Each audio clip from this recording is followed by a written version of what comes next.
You might get a little emotional whiplash from this one. You'll see what I mean. Things take a hard left turn that you do not expect unless you know what you're getting into with this movie. At least that's how I felt. I'm Micah, licensed therapist, and here we like to talk about horror. Many of you in my video about the 5 traumatizing movies mentioned this movie, so I figured it was time. So I didn't include this movie in that ranking because I wanted to make a whole video all to itself. This one didn't disturb me as much as some of the other ones. I don't know why. I'm talking about 2008 French extreme film Martyrs, and I'm only talking about that version. I'm not looking at the American reboot. You can't make me. So our initial protagonist is Lucy. The whole movie begins with Lucy's early experience of escaping a horrific abuse situation. She's beaten up and she's dirty, so you know she's been through some stuff. So she's taken to this orphanage situation, and this is where she meets Anna. Lucy and Anna quickly form a pretty close bond. So what really solidified their connection to each other is that Lucy was very troubled, and Anna's kind of got this white knight thing going on. Sometimes it's easier to help other people with their things than look at her own things. And I think that that's kind of what Anna was doing. So if you think about it, Anna was also in the orphanage. So that means that some not so great things had probably happened to her. And she probably needed to heal from those herself. She decided to take it upon herself to be a significant support in Lucy's life. Lucy begins to self-harm. The self-harming is strange because Lucy is adamant that it is not her that is doing it. She's just claiming like it wasn't me. So that kind of gives you pause and makes you think like it's a supernatural entity that is attached to poor Lucy. We'll see. So after the stage is set, we pick up 15 years later. We open with a calm breakfast with a average family. There's a mom, a dad, and some siblings. You get the sense of I'm supposed to get to know these people, like they are a big part of the story. Don't get too comfortable with them. Shit's gonna hit the fan hard. During this peaceful family scene, we hear the doorbell ring. So dad goes to answer the door and is immediately blown away by a shotgun.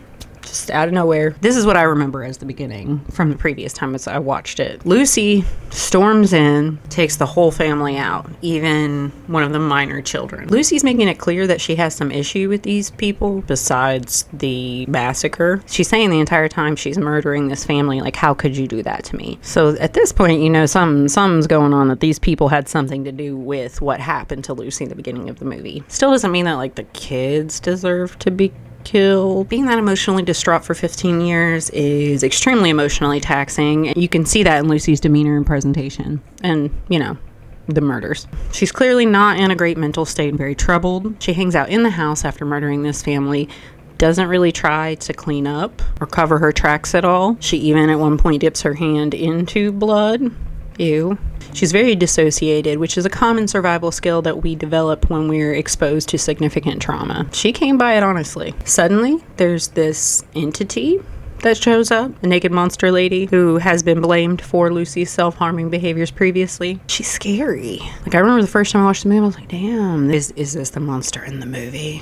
Because you have no idea what's happening. Lucy starts having flashbacks because trauma, and she ends up fleeing the house in the course of these flashbacks and being attacked by this entity. She ends up falling into the arms of her beloved Anna, who is a friend, lover, never really clarified, but they were very close, a little too close. So Lucy is struggling and is like, okay, well, let's clean this up.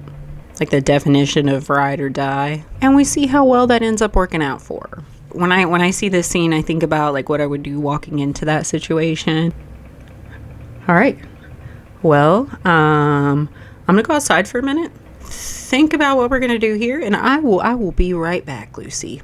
And then I would run because I am not getting caught up in this shit. I'm not a ride or die. So Anna ends up recognizing that the mother in this massacre is actually still alive. She just seemed kind of dead. Anna, being confused by all of this murder and being like, maybe we shouldn't kill people, tries to help the mother and tries to sneak her somewhere else so that she can survive. Bad idea. Lucy does not respond well to this. She loses it. Feeling very betrayed again, she starts hallucinating very heavily. And this is when we find out that the entity is actually a hallucination, that it's not actually a supernatural being, as far as we know. Maybe she's just invisible.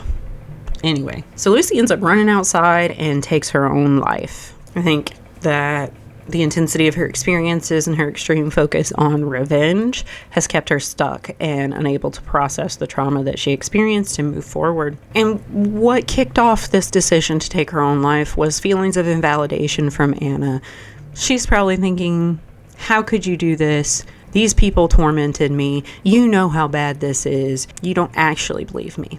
Cool. I feel bad for Lucy, because I know she's like been through it, but like, damn, you're being toxic as fuck to your friend. And you landed her in a very bad situation because of your own focus of revenge. Which I will say that it is a trauma response sometimes for people to be very emotionally immature and self-focused. Which, I mean, you know. So at this point, everything takes a really sharp turn. This is where everything just changes. And it appears as if Anna, up to this point, has been questioning Lucy. Like, she wants to support her. She believes that something has happened and she's in extreme distress.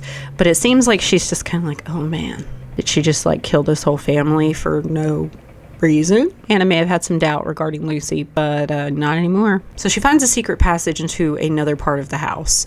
This other part of the house is very sterile, kind of hospital-esque environment, sort of. She ends up finding a woman in a very bad mental and physical state. It is very clear that she has been tortured and should probably not be alive at this point. It starts to piece together the hallucination of the entity in some ways. This woman seems to have a similar appearance to the hallucination, so it would make sense that like if Lucy at some point had seen someone in this condition, that would turn into the hallucination that she had.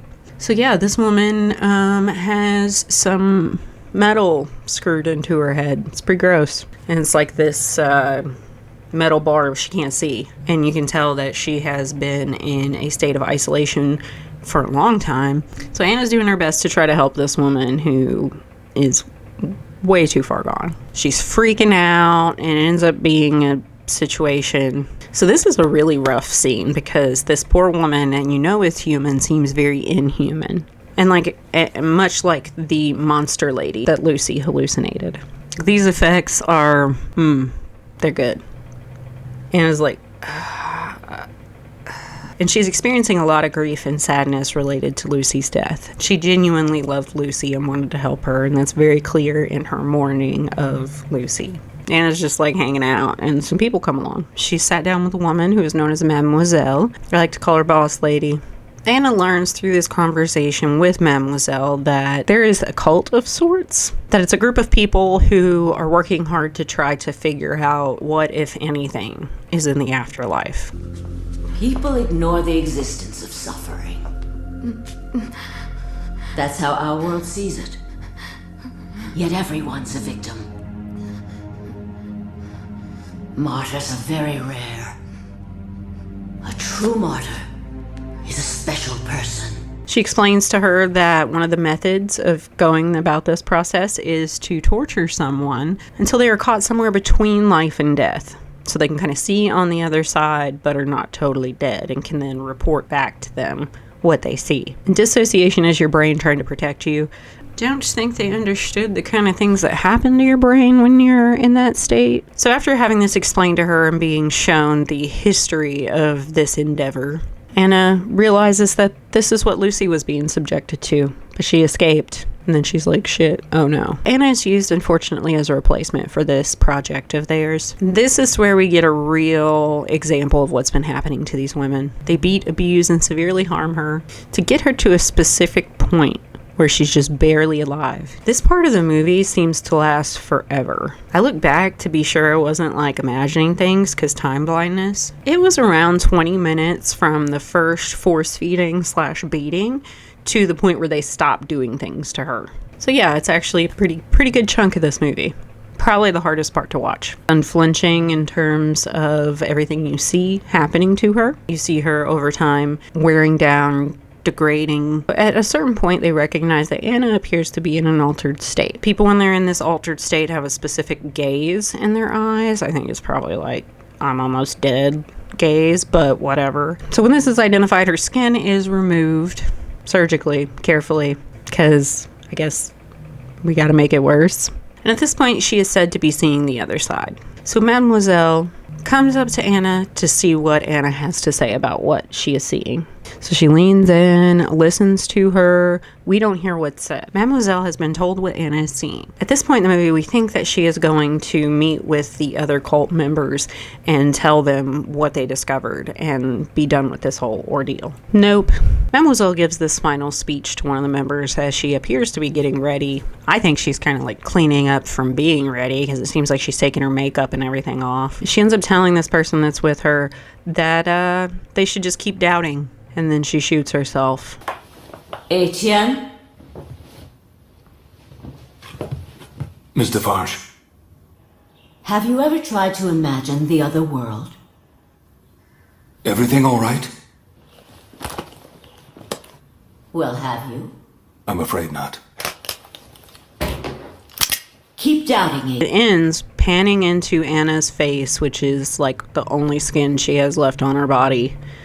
And you see her kind of in this distant gaze, just like she's seeing something strange. It just pans into there, the movie's over. In the end credits, you can see little home video of Anna and Lucy when they were kids, kind of playing outside and hanging out. It's bleak. We never find out what Anna said to Mademoiselle. Moral of the story, boundaries. You can't save people from their shit. They have to handle it. With support, preferably professional support. So I found a list of theories about the ending of this movie on Reddit, and I wanted to share them and talk about them and see what you all think. You see, I had to look up the opinions of other people to do this part because I'm just totally cool with not knowing what the point is of a movie. I'm okay with things not making logical sense sometimes. For me, it's more about the feeling it leaves you with. The only thing that I really thought about was seeing it as a metaphor for being too involved with helping someone with their own bullshit and them just ending up taking you down with them. I know that that's very narrow and that there's more to that, but that's the only thing that came to mind for me. This isn't mine. I didn't come up with this. I'm just reading it off and trying to start a conversation with you all. So this one is from Cytherio. So we don't know what was said. It could be horrible, blissful, or nothing. If we assume it's nothing, then our goal and purpose to their whole cult for all the violence would be for literally nothing. The woman would have wasted her entire life, and there's no reward waiting for her in the afterlife. No point to her life. For her, who heard the last words from the martyr, there is no point to life. That revelation shook her to her core so greatly that she felt it was better to die than to continue to suffer in life. But she wouldn't inflict the same helplessness on her followers.